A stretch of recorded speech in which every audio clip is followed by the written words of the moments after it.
Bonjour à toutes et à tous, bienvenue à Midi Libre pour ces journées initiatives vertes, troisième édition organisée par Midi Libre, journée initiative verte au cours desquelles on va évidemment évoquer les enjeux environnementaux, la planète et l'ensemble des solutions qui sont portées pour lutter ou en tout cas définir des programmes autour de la planète par les associations, les collectivités, les particuliers et les entreprises. Une première table ronde aujourd'hui qui va porter sur le plastique dans les mers et les océans, du constat aux solutions concrètes. Cette table ronde est en direct et juste avant cette table ronde, nous avons suivi un reportage très intéressant sur le mystère plastique dans les océans. Un reportage évidemment qui va susciter chez nos invités, nos 4 invités, de nombreuses réactions. Alors table ronde évidemment qui est en direct sur midilibre.fr et sur l'ensemble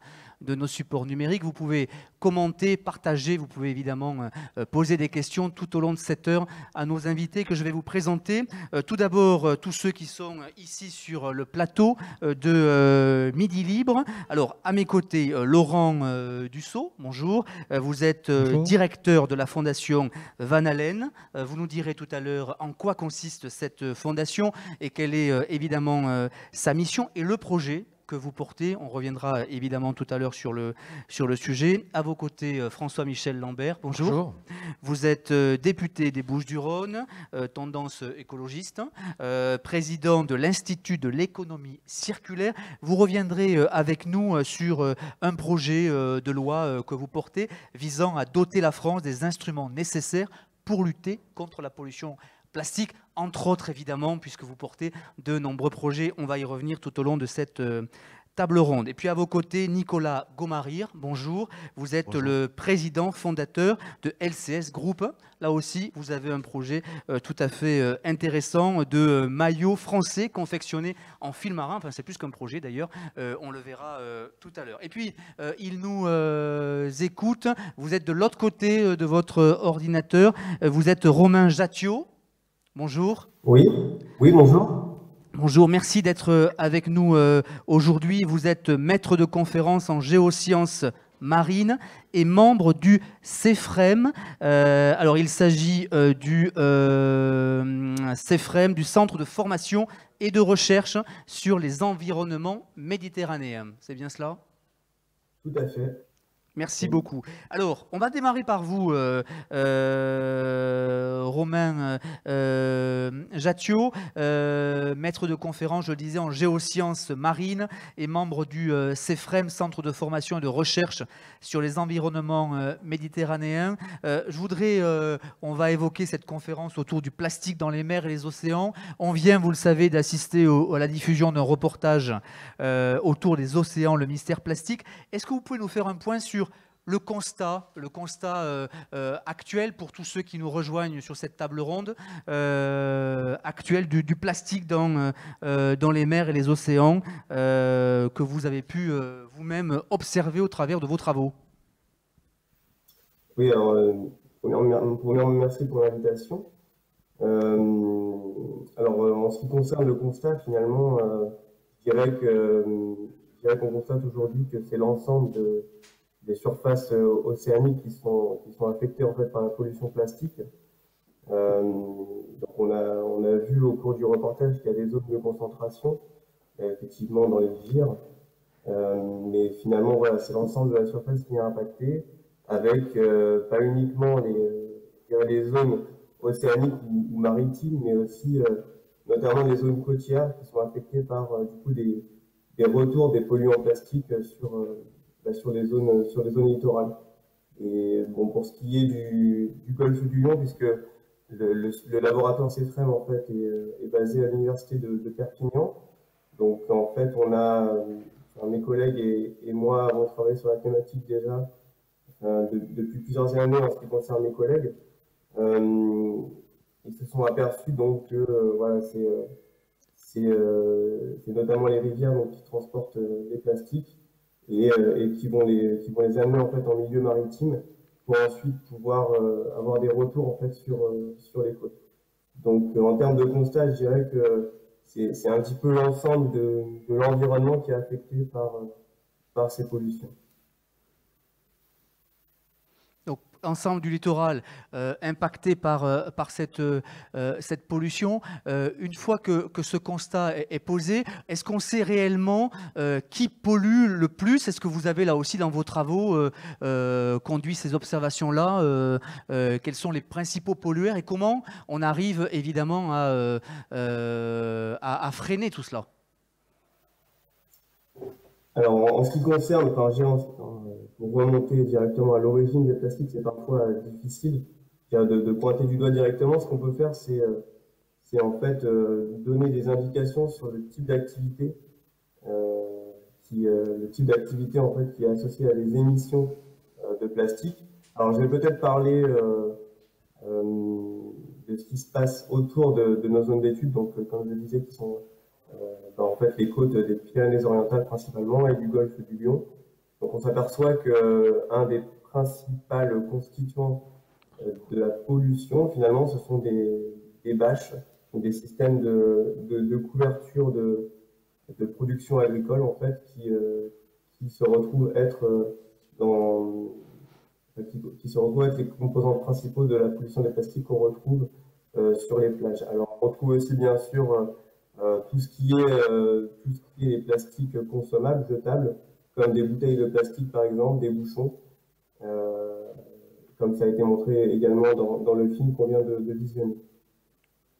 Je vais revenir vers vous, Romain Jattiot, mais je voudrais avec vous évoquer Laurent Dussault, directeur de la Fondation Van Allen, ce projet qui permettrait d'observer le plastique depuis l'espace, détecter le plastique depuis l'espace. Vous allez y revenir, ce qui fait le lien avec Romain Jattiot. Mais parlez-nous peut-être d'abord de cette Fondation Van Allen, pour tous ceux qui nous regardent, qui nous suivent. Quel est son rôle, sa mission ici sur le territoire?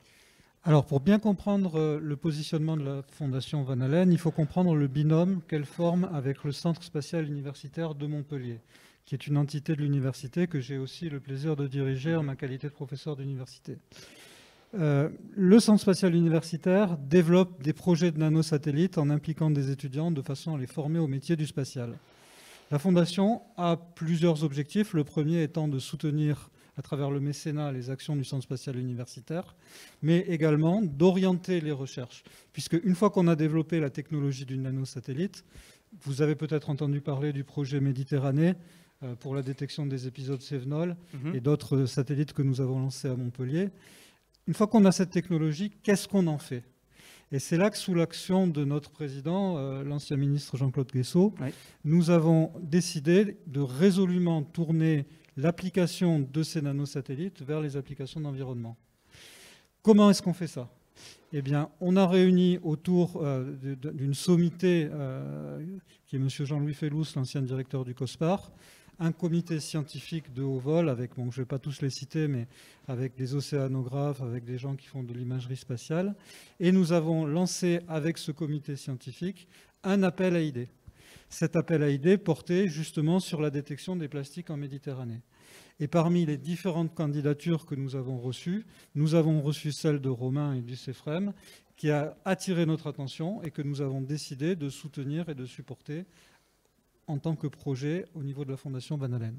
Comment concrètement ça va se passer? Comment ça se passe concrètement, cette détection, cette observation? Nous sommes encore très loin d'être capables de lancer un nanosatellite, hein. Il faut être conscient de ça, mais quelque part, il faut bien commencer par poser les premières briques. Donc la question, c'est quand on veut détecter, c'est comment est-ce qu'on détecte les choses? Il faut bien imaginer un instrument et il faut bien définir ce que cet instrument va mesurer. Et donc le rôle que Romain va jouer avec son équipe dans cette affaire, c'est de nous donner tous les éléments, nous ingénieurs du spatial, pour déterminer et fabriquer un instrument. Alors, Romain parlera davantage de son projet, mais l'idée, c'est de détecter des signatures spectrales. Et des signatures spectrales, c'est-à-dire les couleurs, qu'est-ce qu'on voit, hein, quand, par exemple, si vous voulez détecter des tomates, vous savez que vous allez chercher du rouge, par exemple. Hein. Si vous voulez savoir si elles sont mûres ou pas, vous cherchez du rouge ou du vert. Ça, c'est ce qu'on va appeler la signature spectrale. Eh bien, cette signature spectrale-là, quelle est la signature spectrale des différents plastiques en Méditerranée? Et c'est la question que nous avons posée à Romain. Sur cette base-là, nous, ingénieurs, nous pourrons proposer un instrument et une mission nanosatellite qui nous permettra de détecter ces plastiques en Méditerranée dans un avenir plus lointain. Alors je vais revenir évidemment vers vous, Romain. À quel horizon? Vous dites ça prend du temps, tout cela. C'est quoi? Des mois, des années? Le projet Respogli, tel qu'il a été défini pour l'instant, va durer environ 1 an, mais il pourra y avoir des suites derrière. Et nous espérons déjà avoir des résultats concrets d'ici 1 année. Sur cette base-là, on se réunira et on verra comment on pourra poursuivre cette expérience du point de vue technologique, mais aussi on continuera à soutenir les activités de Romain qui nous semblent passionnantes et absolument primordiales pour la définition d'une mer plus propre du point de vue des plastiques à l'avenir. Alors en effet, activité passionnante. Romain, c'est aussi pour cela qu'on veut démarrer par vous. Reprenez s'il vous plaît la parole, peut-être pour nous repréciser concrètement comment ça va se passer et quel est ce projet. Rapprochez-vous peut-être de votre micro parce qu'on vous entendait assez mal ici à Midi Libre. Alors je vais rapprocher mon ordinateur, je ne sais pas si c'est mieux, si vous m'entendez un petit peu mieux. Alors oui, je pense que la technique me dit que oui, allez-y. Ok. Oui, alors peut-être effectivement pour dire 2 mots sur le contenu du projet, donc du projet Respogli qu'on a proposé donc à la Fondation Van Allen. L'objectif en fait c'était vraiment de caractériser quelles sont les propriétés optiques des plastiques et est-ce qu'on est capable de les identifier et de les discriminer par rapport à d'autres types de pollution. Donc ce sera avec les satellites, bien sûr, on va exclusivement détecter la partie flottante. Et donc, bien sûr, il n'y a pas que les plastiques qui sont des éléments flottants. Donc, un des challenges, un des objectifs, ça va être de proposer en fait des spécificités optiques des plastiques qui permettront de discriminer en fait toute la partie plastique de l'ensemble des autres composants flottants. Alors, finalement, les plastiques, en fait, ils ont aussi, je dirais, des longueurs d'onde, plutôt des couleurs. On va parler, je ne sais pas si on peut parler de couleurs, mais en tout cas des propriétés optiques dans l'infrarouge qui sont propres au plastique. La grande inconnue, en fait, qui demeure actuellement, c'est est-ce que ces propriétés, est-ce que ces caractéristiques en fait, optiques des plastiques, elles sont visibles tout le temps, et notamment est-ce qu'elles sont toujours visibles une fois qu'on a eu de la colonisation par des organismes, par exemple. On a vu au cours du reportage que un des phénomènes principaux qui vient affecter la pollution plastique, c'est ce qu'on appelle le biofouling ou la colonisation par des organismes. Et finalement, moi, la grande question que je me pose et qui, je pense, a vraiment un intérêt derrière si on veut pouvoir les détecter, c'est comment ces propriétés évoluent au cours du temps. Et donc, un des axes, et l'axe principal qui a été proposé à la Fondation Van Allen, c'était en fait d'utiliser une cible, donc artificielle, plastique, qui serait destinée à être détectée par les satellites. Et donc cette cible serait positionnée à un certain temps, en tout cas un laps de temps suffisant pour que les organismes aient le temps de se développer sur cette cible-là. Et donc dans le but, bien sûr, de vérifier et de suivre un petit peu la détectabilité au cours du temps. On l'évoquait, le projet, et vous nous le dites aussi, c'est un projet vraiment qui est conduit à long terme. Tout ceci prendra beaucoup de temps. Exactement, tout à fait. Alors pour le moment, de toute manière, d'une manière générale, je dirais, la détection des plastiques avec les satellites, on en est au balbutiement. Hein, c'est vraiment le début du début. Il y a quelques travaux qui ont été effectués autour de la Méditerranée, pas nécessairement en France, mais on en est vraiment, c'est vraiment les premières étapes. Donc on est en train de poser les premières briques, je dirais, qui nous serviront à l'avenir, je l'espère, à détecter les plastiques avec les satellites. Alors, finalement, une chose que je n'ai pas évoquée, c'est pourquoi on va utiliser les satellites aussi. On est capable de réaliser des comptages en fait au niveau des plages et des rivières, mais lorsque les plastiques arrivent au niveau des océans, c'est nettement plus difficile. Ça nécessite des moyens des moyens, des navires en fait, hein, comme la mission Tara. Mais finalement, on a très peu de moyens pour suivre ces pollutions à l'échelle du golfe du Lion, par exemple, ou des océans. Et finalement, les satellites, c'est une des seules méthodes qui nous permettrait de suivre un petit peu ces pollutions sur une échelle aussi importante. François-Michel Lambert, vous êtes député des Bouches-du-Rhône, je le rappelais, président de l'Institut national de l'économie circulaire. Vous portez un projet de loi visant à doter la France des instruments nécessaires pour lutter contre la pollution plastique. Peut-être un mot sur ce projet que défend à la fois Romain Jattiot et Laurent Dussault. Merci. Tout d'abord, le film. Je suis sur ce sujet depuis de très nombreuses années et j'en ai encore appris dans ce film sur l'alerte. Et on voit que l'un des grands enjeux est la connaissance, parce que le meilleur moyen de trouver les réponses face à un danger, puisque cette pollution plastique qui envahit nos océans, nos mers, notre mer Méditerranéenne, mais aussi nos terres, nos rivières et nos propres vies, notre corps, nécessite d'être mieux connu pour réussir à trouver les bonnes réponses. Et un tel projet est nécessaire. Mais il y a l'échelle de temps. Et dans cette échelle de temps, je pense que maintenant, il nous faut agir à la hauteur de l'urgence. L'urgence, c'est... moi, j'ai été étudiant, j'ai été diplômé en 1988, expert en emballage alimentaire. On m'avait dit, le plastique, on va le contrôler, on va en mettre très peu dans l'emballage alimentaire. Alors, ceux qui ont mon âge doivent bien se douter qu'on s'est complètement raté, puisque c'est tout l'inverse. Le plastique a tout remplacé. On a perdu le contrôle, ça a été dit, du plastique. Ce contrôle perdu, on en a des conséquences dans ce film. Ici, en Méditerranée, c'est 1% des eaux salées, c'est 7% de la pollution plastique. Une mer fermée, 90 ans pour être régénérée. Il y a juste le détroit de Gibraltar. C'est peut-être dans 20 ans une mer effondrée d'un point de vue biodiversité.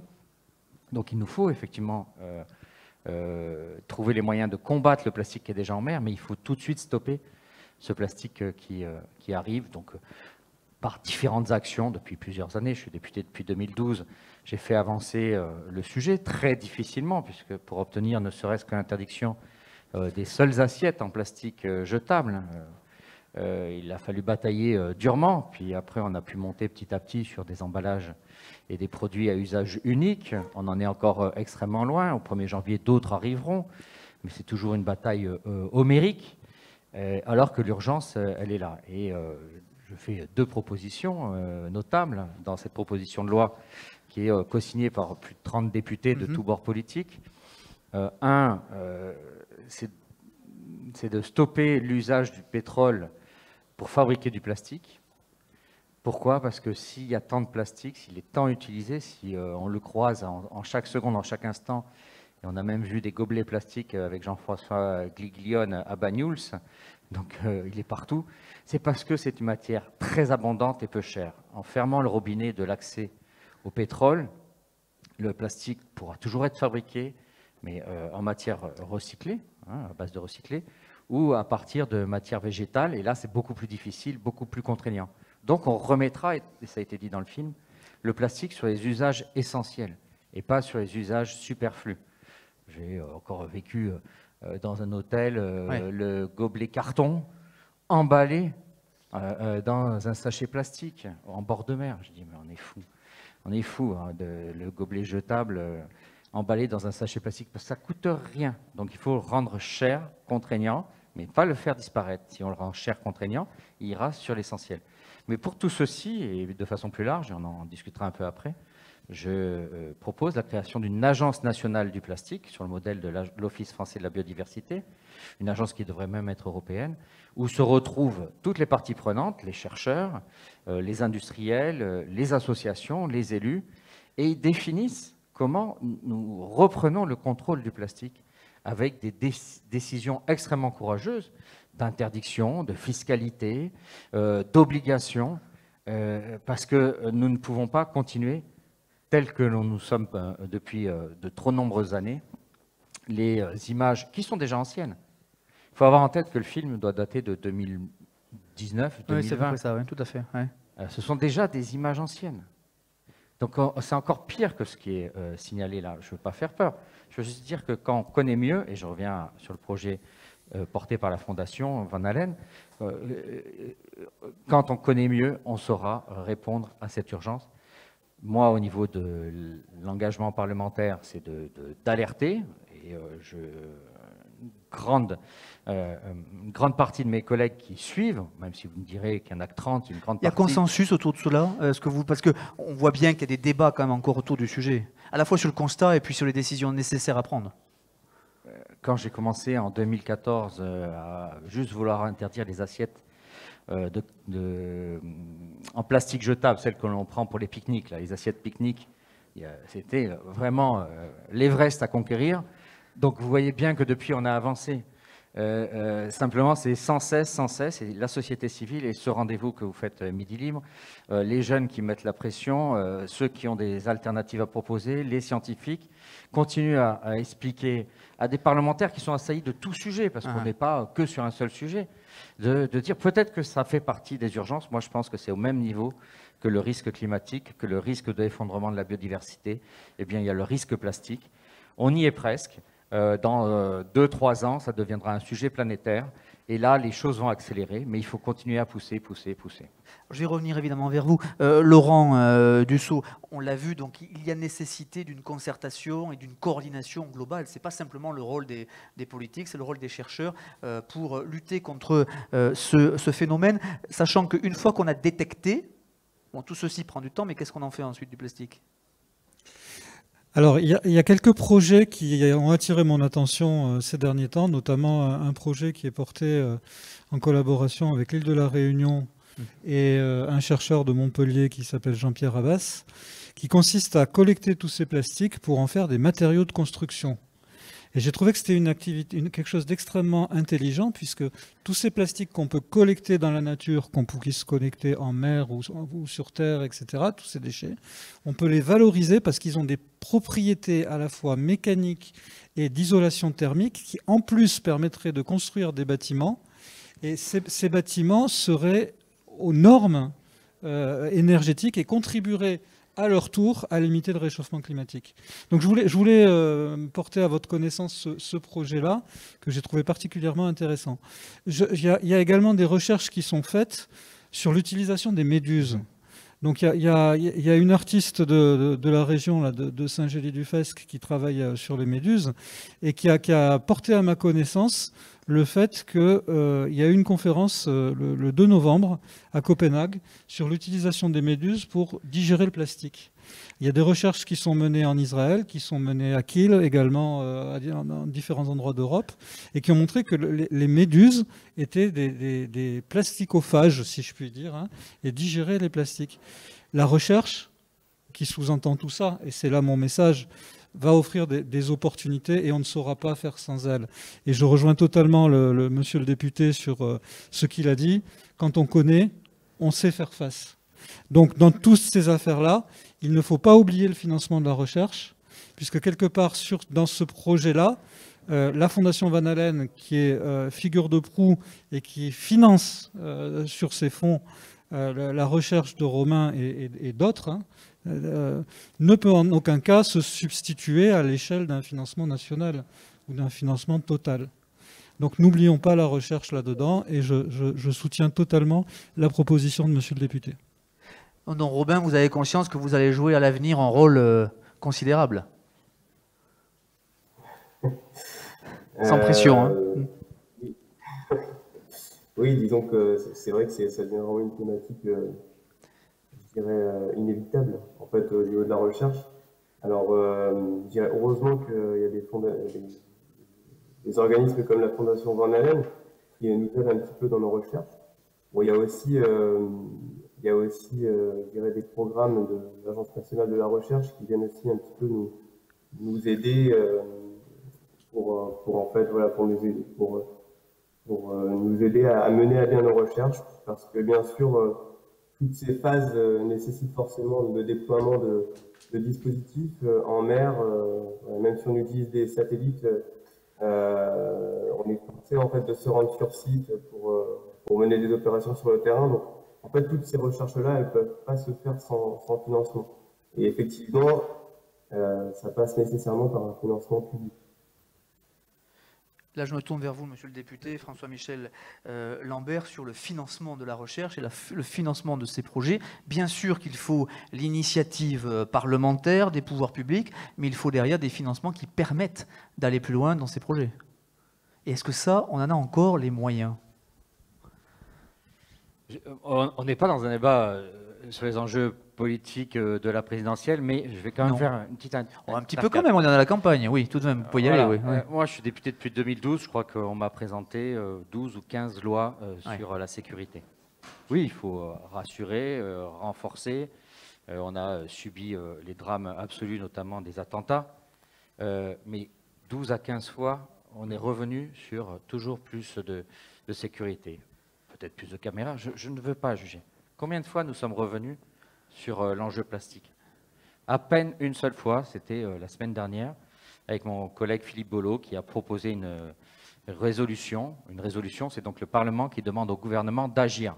Mais c'est un vœu. C'est-à-dire, nous avons demandé, nous, parlementaires, à l'unanimité, à ce que le gouvernement agisse, notamment par porter au niveau international la création d'un GIEC, d'un organisme mondial autour du sujet du plastique, de traiter, mais c'est juste traiter le problème du microplastique, sans aller sur le fond. Les microplastiques, c'est le pire. On voit les macrodéchets. Mais toute l'abrasion des plastiques dans leur usage, tout ce qui est les microplastiques, dans notamment 69% des fibres textiles, elles sont en plastique. Elles ne sont pas retenues. 100% des poissons des grands lacs américains sont pollués par le microplastique issu des machines à laver, du pourtour des lacs. Et quelles actions on fait? Comment on agit? Donc ce que je veux dire, c'est que nous avons besoin des uns et des autres pour mettre au même niveau, je ne demande pas être au-dessus du sujet de la sécurité évidemment, mais au moins au même niveau que la sécurité, et notamment dans la campagne de 2022, le sujet de l'urgence d'agir à la hauteur des enjeux par rapport au plastique. On va évidemment revenir malgré tout sur le fond politique, parce qu'on comprend bien qu'on ne peut pas être seul en France à agir. Il faut évidemment que l'Europe et l'ensemble des pays agissent. Vous allez nous en parler. Nicolas Gomarir, fondateur LCS Group. Dites-nous pourquoi vous êtes là. Merci. Je suis là pour venir voir un film déjà très intéressant et qui nous prouve bien qu'il faut agir très vite. Ouais. Le temps est compté, je pense. Il va falloir aller très vite. Et je suis là parce que je suis entrepreneur et depuis 2017, nous avons développé des maillots issus de fils plastiques recyclés et notamment des plastiques issus de la mer et des océans. Alors expliquez-nous comment ça s'est passé, parce que c'est un projet passionnant que vous portez, autant que celui de Romain et tous ceux qui sont autour de la table. Racontez-nous. Du coup, nous sommes fabricants de textiles depuis une dizaine d'années. Et on s'est dit, voilà, on fabrique en France, donc on crée de l'emploi, l'économie circulaire. Et on s'est dit en 2017, comment aller plus loin et je pense que les entreprises et les entrepreneurs aujourd'hui ont quand même leur responsabilité à prendre par rapport à l'environnement. Voilà. Il ne faut pas attendre que ça tombe tout seul. Je pense que tout le monde doit prendre ses responsabilités et on s'est dit comment produire autrement. Et du coup, nous sommes rapprochés d'une fondation qui s'appelle la Fondation Sequal. Oui. La Fondation Sequal qui récupère les plastiques dans les mers et les océans à travers les marins pêcheurs et autres canaux de collecte. Et ces plastiques sont récupérés, sont collectés à Gérone, en Espagne, à côté de chez nous. Donc, du coup, un bilan carbone quand même intéressant. Donc ils sont collectés, sont traités, sont triés, ils en font des billes, ces billes en font des gros cônes de fil. Et en 2017, nous avons travaillé sur de la recherche-développement pour utiliser ces fils et en faire des tissus pour nos maillots de sport, pour le rugby, le foot et tous les sports. Donc ça a demandé quand même 2 ans de développement. On a des partenaires qui font du tricotage en Europe, mais aussi en France, à côté de Amiens. Voilà. Et donc nous récupérons ces tissus, nous les coupons, nous confectionnons et nous proposons aux clubs sportifs d'acheter des maillots et des maillots éco-conçus. Je me trompe, vous avez un maillot. Ça, vous nous le montrez. Alors, la caméra est juste là, vous la voyez. Si monsieur le député veut bien porter le micro. Voilà, donc c'est ce maillot, hein, ça, en effet, confectionné en fil marin. C'est moins cher, c'est plus cher. Enfin, il y a toutes des questions économiques qui peuvent se poser et qu'on peut entendre quand même. Hein. Mais comme disait monsieur le député tout à l'heure, ça demande beaucoup de pédagogie aussi. Ouais. Voilà. Il faut expliquer pourquoi il est un peu plus cher. Mais ça demande beaucoup de travail, de pédagogie, d'expliquer pourquoi. D'expliquer, on en revient toujours aussi au côté fabriqué français. C'est un peu la même chose. On fabrique français, mais on crée de l'emploi. Est-ce que ce maillot coûte plus cher à la société qu'un maillot qu'on fait importer de l'autre côté de la planète, quoi. Voilà, c'est la question. François-Michel Lambert et puis Laurent Dussault. Oui, alors, ce qui est extrêmement intéressant, c'est que vous arrivez avec un produit et vous êtes quand même face à des concurrents qui, eux, ne s'embêtent pas à récupérer du plastique recyclé, à avoir mis de l'argent dans la recherche et même à tisser en France. Ils travaillent tous aussi bien loin et ils créent énormément de marge économique. Et donc c'est là que le politique doit revenir. C'est un peu comme dans le sport. Dans le sport, on peut demander en Formule 1, par exemple, on peut dire à certains ah ben non, vous ne pouvez pas utiliser des carburants qui sont pourtant autorisés. Si on demande à un sportif d'avoir une attitude inférieure à ce qu'on autorise à l'autre, forcément le sportif va perdre. Je vais le dire différemment. Si un boxeur, on lui dit tu boxes avec une main dans le dos, mais qu'on laisse son adversaire boxer avec les deux mains. Ben, vous pouvez être sûr que celui qui boxe avec une main dans le dos, 99 fois sur 100, c'est lui qui sera KO. Si un jour on dit que, parce que c'est trop dangereux, la boxe, etc., les deux boxeurs ont la main dans le dos, là on recrée un cadre où celui qui s'est entraîné à boxer qu'avec une seule main, eh ben, il peut gagner. Et bien là c'est la même chose, on va demander à des acteurs d'agir économique avec des contraintes parce qu'on attend d'eux qu'ils soient français, qu'ils respectent des normes sociales en France, qu'ils payent bien leurs salariés, qu'ils fassent de l'éco-conception, de l'économie circulaire, qu'ils récupèrent. Et en face, ils voient arriver des produits d'autres acteurs, et c'est autorisé, qui ne respectent rien de tout cela. Comment voulez-vous qu'ils vendent? Donc c'est à nous, le politique, de changer la fiscalité.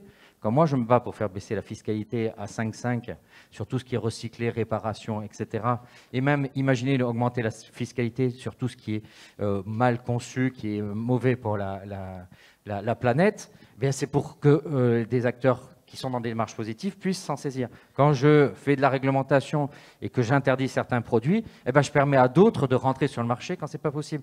Quand je flèche des financements publics vers des actions positives comme celle-ci et que je les enlève de ceux qui utilisent des énergies fossiles ou qui ont une action néfaste, parce qu'aujourd'hui il y a encore trop d'aide à des actions néfastes et pas assez à des actions positives, j'aide ceci. Quand on crée de nouvelles formations, quand on investit là-dedans, quand on fait du changement de comportement, du changement de compétences, eh bien, j'aide des acteurs comme vous et au détriment de ceux qui, justement, ne s'investissent absolument pas sur ça. Et donc, ce que je veux dire en finale, c'est que je félicite parce qu'il faut avoir un courage de dingue pour oser faire ça, quand le cadre que le politique laisse encore en place ne favorise absolument pas les bonnes démarches et laisse les démarches néfastes continuer à exister.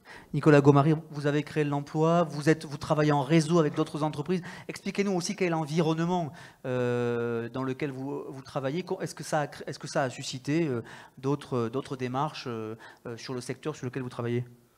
Déjà, le but, c'était de remplacer notre production qui était issue de polyester, comme on le disait tout à l'heure, issue du pétrole. Et on se voyait mal continuer comme ça avec... L'industrie du textile est quand même une des industries la plus polluante au monde. Et nous, à notre petite échelle, on veut changer les choses. Donc,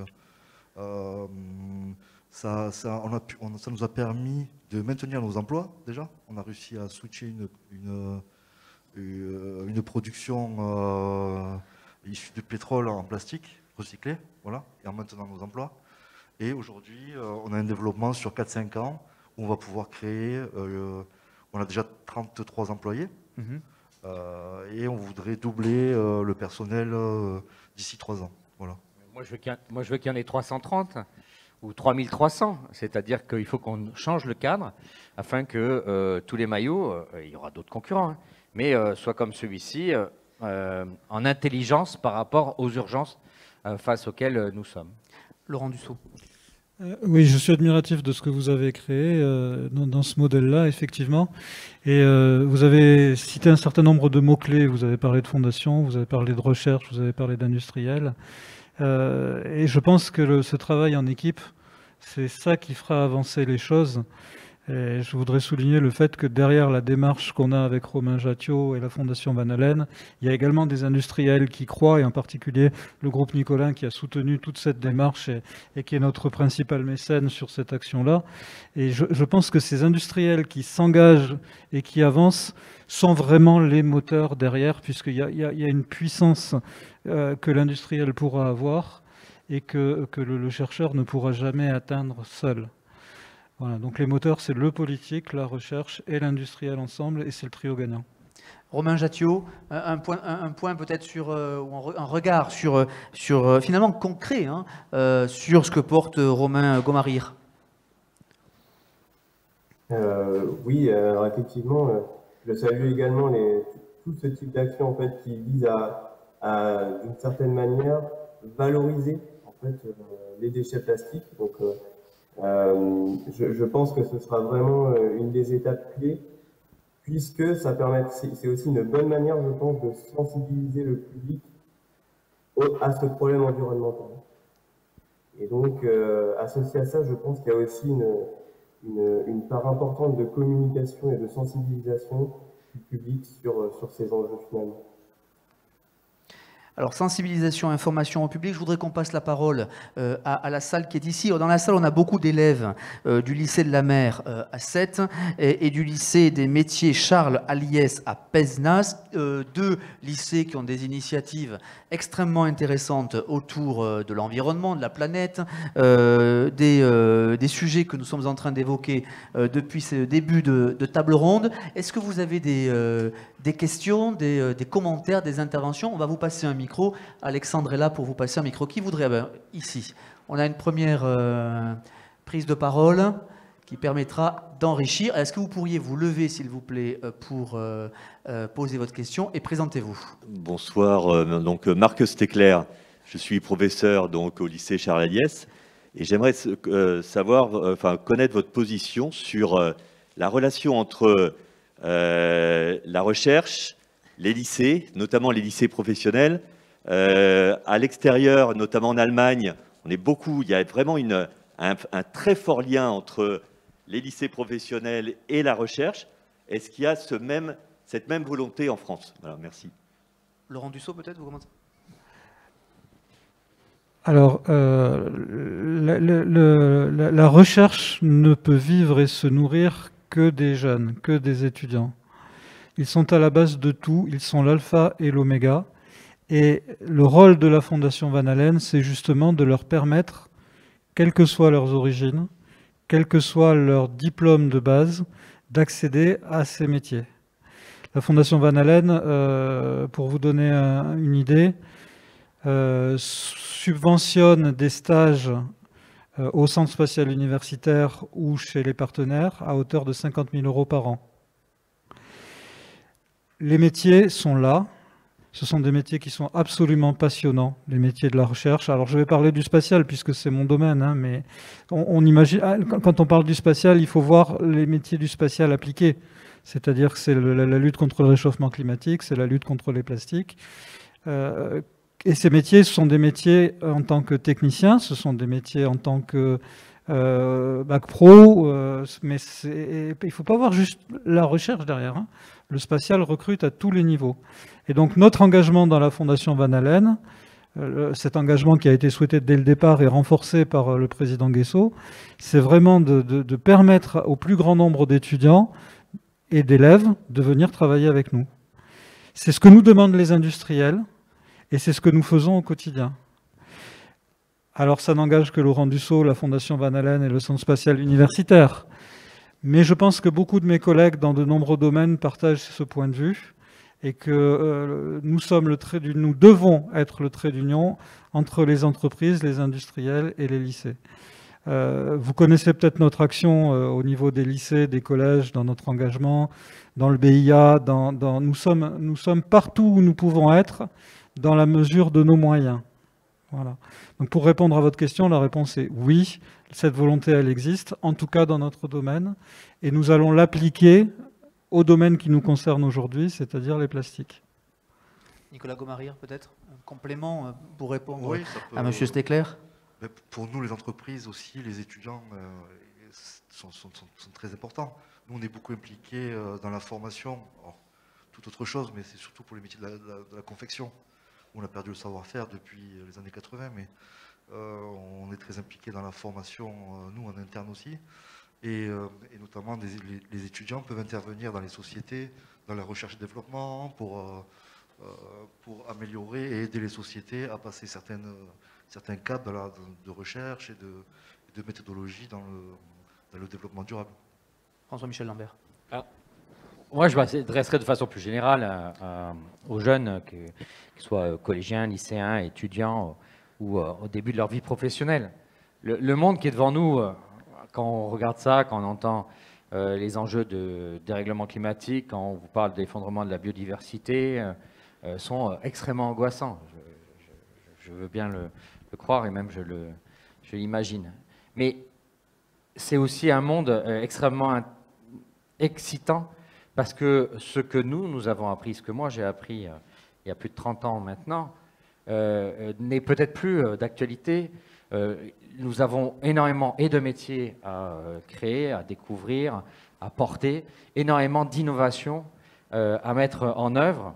Et dans tous les domaines, ça peut être très technique, hein, on en a parlé au niveau scientifique, ça peut être très opérationnel, ça peut être aussi dans de nouvelles formes de comptabilité. On va complètement changer notre façon de compter.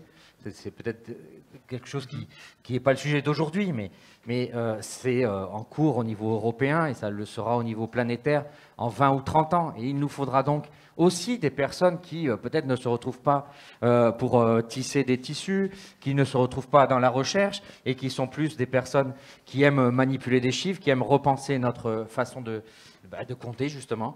Eh bien, dans tous les domaines, il y a des choses passionnantes qui sont devant nous et c'est l'intelligence humaine qui doit l'apporter, mais à condition, et j'en reviens toujours, que le politique ait le courage de donner l'objectif et de définir le cadre.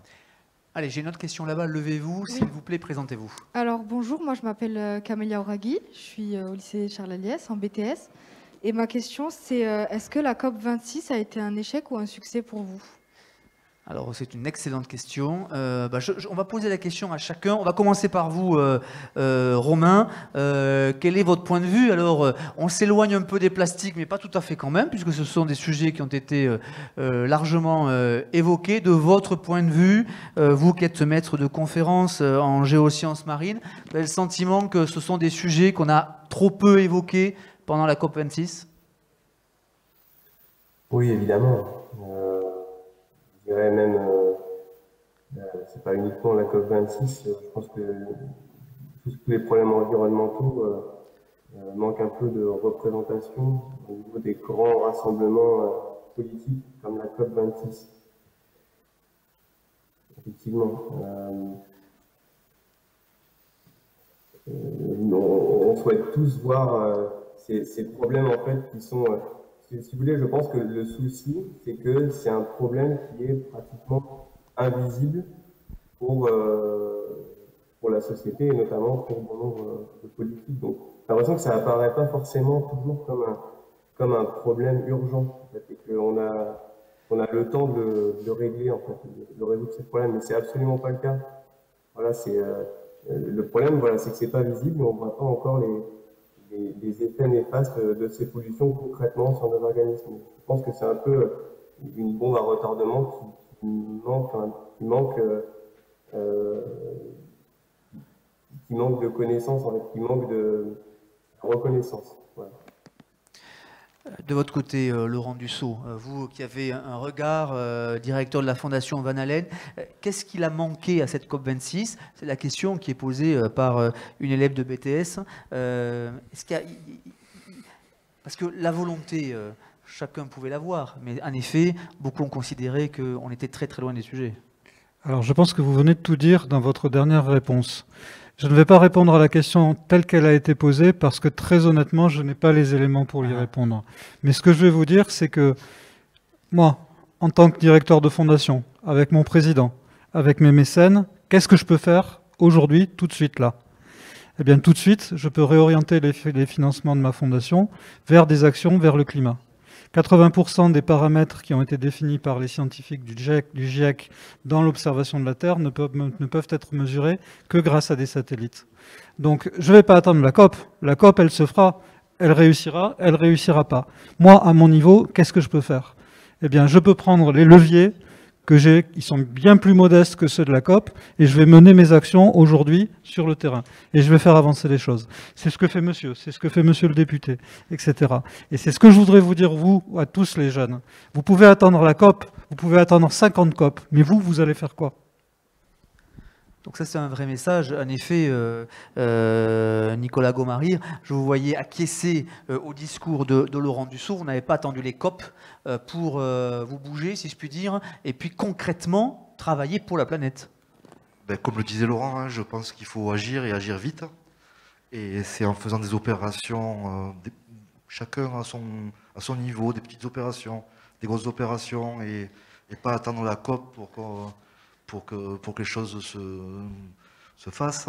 Et chacun, voilà, des petites actions vertueuses, entremêlées, et on avancera comme ça, et ça ira beaucoup plus vite que d'avoir des accords internationaux. Voilà. Est-ce qu'on ne balade pas un peu les gens, François-Michel Lambert, sur le fait que finalement, sans rendez-vous internationaux, sans COP, rien ne pourrait se faire, alors qu'on a constaté ces 18 derniers mois, et malgré d'ailleurs la crise sanitaire, que les jeunes qui sont ici, nombreux dans la salle, étaient capables de se mobiliser pour interpeller, pour agir concrètement, parce que, vous l'avez rappelé, dans chacun des quartiers, dans chacune des villes, tous les jours, des actions sont conduites. Alors, tout à l'heure, je vous ai donné les 4 leviers de l'action du politique, notamment du député. Il fait évoluer la fiscalité, monter, descendre. Il crée des réglementations, des obligations ou des interdits. Il flèche de l'argent public, les incitations, où il donne des logos de reconnaissance. C'est le 3e levier, incitation. Il participe, il crée des dynamiques de changement de compétences, hein, on change les formations, de changement de comportement. Ce sont les messages notamment. Mais ces 4 leviers ne marchent pas s'il n'y a pas le 5e, qui est la démocratie et la diplomatie. La démocratie, c'est vers où on va. Donc c'est le message. Pourquoi on fait tout ceci? Parce qu'on est face au risque du péril climatique, et ça c'est la démocratie. Et pourquoi on le ferait tout seul? Ça ne fonctionnerait pas, ou si peu, que la diplomatie était nécessaire. Donc les COP 21, 22, 26 et 42, je ne sais, seront un indispensable, parce que forcément, le dialogue doit être avec toutes les parties prenantes sur une planète, ce formidable vaisseau qui navigue dans l'univers depuis des milliards d'années et encore pour des milliards d'années. Eh bien, il faut bien qu'on discute tous ensemble. Mais je voudrais quand même dire une chose. Hein, il y a les COP, il y a aussi l'action politique. Et en 2012, en décembre 2012, j'ai déposé une proposition de loi pour interdire l'exploitation des gaz et pétrole de schiste. Aujourd'hui, plus personne n'en parle. À l'époque, tout le monde voulait en mettre partout. Donc, on voit déjà que les choses avancent. En 2018, nous avons voté l'interdiction des véhicules thermiques en France vendus neufs à l'horizon de 2040. Donc, plus interdit les voitures à essence à partir de 2040 en France. On en est à 2035 au niveau européen, parce que ça a été repris par d'autres. Cette fameuse diplomatie. C'est quand la France, elle a bougé, d'autres ont dit, oula, il y a quelque chose qui se passe, peut-être qu'ils ont raison. Le Royaume-Uni a dit 2035, l'Europe a dit 2035. Aujourd'hui, les Allemands sont en train de dire, banco, on va même essayer de 2030.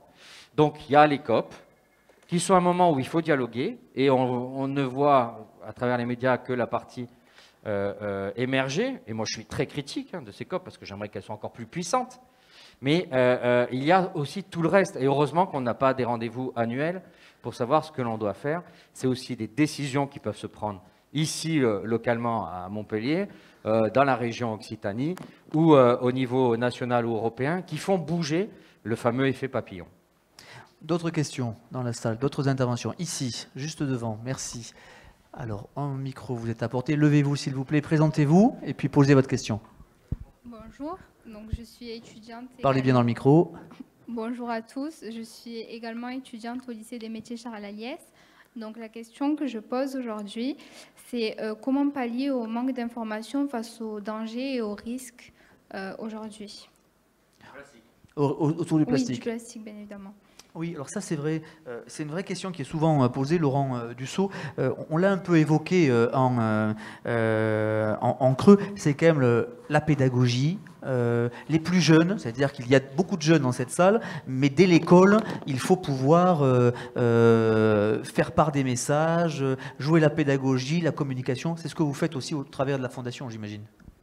C'est un de nos rôles, effectivement, d'aller vers les jeunes, d'aller vers les lycées, les classes, y compris les classes de primaire, hein, puisque plus on fait passer les messages tôt, et mieux c'est. Je pense que c'est votre rôle aussi, en tant que grand média régional, de faire passer ce genre de message. Et je vous remercie de nous avoir invités aujourd'hui, puisque c'en est l'exemple frappant, l'exemple type. La pédagogie, elle va avec l'explication, elle va avec la compréhension des choses. Et je pense que nous avons tous une responsabilité pour diffuser. À notre niveau, elle peut être verticale, cette communication, c'est-à-dire qu'on peut faire des cours en amphi, on peut parler dans un micro devant, mais on peut aussi discuter entre individus. Et que celui qui a une information la fasse diffuser autour. Donc vous avez reçu aujourd'hui une information qui est arrivée de notre part. Je vous invite à aller la diffuser autour de vous. Et cette responsabilité, c'est aussi la vôtre. Puis il y a aussi le choc des images, parce que vous l'avez rappelé, François-Michel Lambert, on a tous regardé ce film Océan, le mystère plastique, et on voit bien que là, il y a un vrai choc des images, parce que par l'explication, par les chiffres, par les discours des scientifiques, il y a une alerte telle. Ça, c'est de la pédagogie quand même. Oui, mais après... Chaque individu se dit quelle est ma place et mon rôle. Est-ce que je dois prendre un gobelet de plastique de plus ou de moins? Donc moi, quand j'ai vu le film, je me suis dit, je vais me le procurer, le diffuser à mes collègues députés, sénateurs, mais aussi à des élus locaux, parce que c'est la force aussi. Hein, il n'y a pas que des députés et des sénateurs.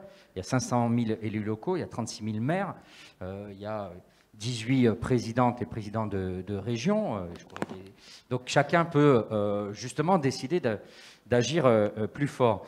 Et puis il y a l'autre point, moi je reste quand même dans le champ de la responsabilité du politique.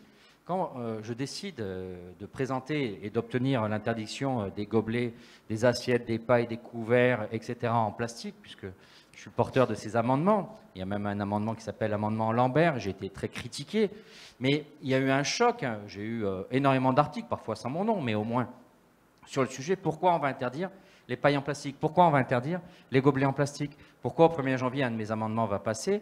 On va interdire les étiquettes en plastique sur les pommes, les poires, etc. Parce que c'est abruti d'avoir des étiquettes en plastique. Quand vous voulez refaire du compost, vous ne pouvez pas, puisque la petite étiquette qui vous dit que c'est un bon produit empêche justement de le recycler. Donc on explique aussi, en tant qu'action politique, j'ai dit, quand on dit on arrête en 2040 les voitures thermiques, les gens ont commencé à se dire... Mais moi, j'aime la voiture thermique, on me crée des contraintes. Et puis, petit à petit, c'est accepté dans la société. Parce qu'il y a un sujet au-dessus de sa propre personne, qui est l'intérêt commun. Voilà pourquoi le politique a décidé d'arrêter en 2040 les voitures thermiques. Ça sera en 2035, finalement, peut-être même avant. Tant mieux. Et c'est comme ça qu'on sensibilise. Ce qui est là, ce que vous faites, et l'action du politique. Ce qui est là, c'était le film. Merci beaucoup. Est-ce qu'il y a d'autres interventions? Oui, ici. Allez-y, pareil, présentez-vous et levez-vous. Merci beaucoup. Oui, bonjour. Donc, je suis Christophe Lalia, professeur au lycée de la Mer, Paul Bousquet, à Sète. Alors, moi, j'avais une question qui fait un peu écho à ce que vous venez de dire, monsieur le député, concernant les initiatives publiques locales, notamment des maires, à ce pouvoir municipal. Quel type, est-ce que il y aurait des exemples à donner de ce côté-là, des choses qui peuvent être entreprises à ce niveau-là? Ça, c'est Effectivement, c'est ma première interrogation. Et le deuxième regard que je veux porter, c'est sur les grandes entreprises qu'on taxe de greenwashing quelquefois, par rapport à cette politique qui est menée un petit peu de communication. Là-dessus, j'aimerais, et la lutte contre la pollution plastique, entendre vos avis, s'il vous plaît. Sur la deuxième partie, le greenwashing, moi, je ne critique pas les entreprises. Ce n'est pas interdit, donc ils peuvent le faire. Le boxeur, il peut boxer jusqu'au niveau de la ceinture. Avant, c'était plus bas. Un jour, peut-être, ça sera au-dessus du nombril. Mais tant que c'est jusqu'au nombril, on ne va pas lui interdire de boxer dans le nombril. Les entreprises, on ne leur a pas interdit le greenwashing. Donc, je ne vais pas les critiquer. Je vais juste dire peut-être que le politique, lui, autorise le greenwashing. Donc, c'est à lui de changer le cadre. Je ne veux pas critiquer les entreprises parce que, sauf si elles ne respectent pas la loi. Moi, je fais la loi et je demande juste à ce qu'on la respecte. Si la loi ne convient pas, c'est moi le responsable, ce n'est pas l'entreprise, parce qu'elle reste dans la loi, mais vous voyez ce que je veux dire. Donc, il y en a peut-être, et il y en a sans conteste qui font du greenwashing, et il y en a d'autres qui ne le font pas. Par contre, comment on change les choses, c'est tout l'enjeu. Pour ce qui est des élus locaux, ils disposent, comme j'ai dit tout à l'heure, des 4 leviers. Une fiscalité, des amendes. Il peut, par exemple, définir par arrêté municipal que toute personne qui jetterait des déchets plastiques aurait une amende de 35, 50, 100, 150 euros. Et il y a des règles administratives. J'estime qu'ils n'ont pas assez de marge. J'essaye de leur libérer cette marge, notamment dès ce soir dans les débats sur la loi de décentralisation. Sur la réglementation, autoriser ou interdire. Interdire, quand on est en bord de mer, tout ce qui est plastique jetable, alors maintenant ça l'est, mais il y a encore beaucoup d'autres produits autres que la vaisselle et les pailles, c'est une action du maire. Faire des achats publics responsables. On a, notamment avec l'Institut national de l'économie circulaire, on a fait du lobbying depuis plusieurs années, et depuis cet été, avec les derniers arrêtés d'octobre, il y a beaucoup plus de marge de manœuvre pour que lorsque l'élu local veut acheter, ils puissent mettre des critères extrêmement précis et dire, tous les équipements sportifs devront être à base de fibres textiles recyclées, du plastique issu de la mer. Hop, ça flèche mon voisin de gauche. Sinon, comment il va combattre le made in Bangladesh d'une autre entreprise? Donc le politique, il a bien la marge. Et puis après, il a des revues municipales, il a changé les compétences. Tenez,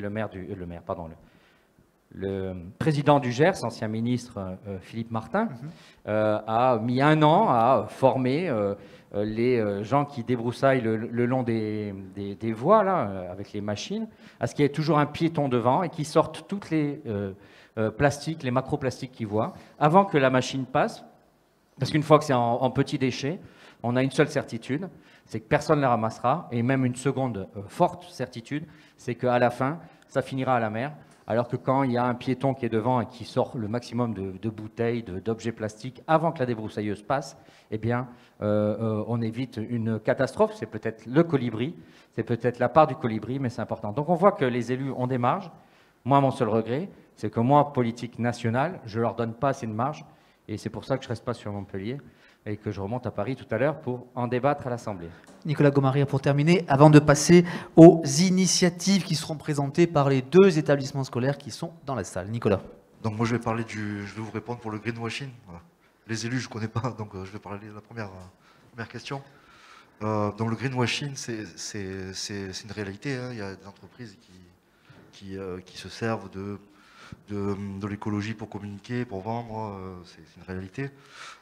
Moi je vais prendre l'exemple des maillots par exemple.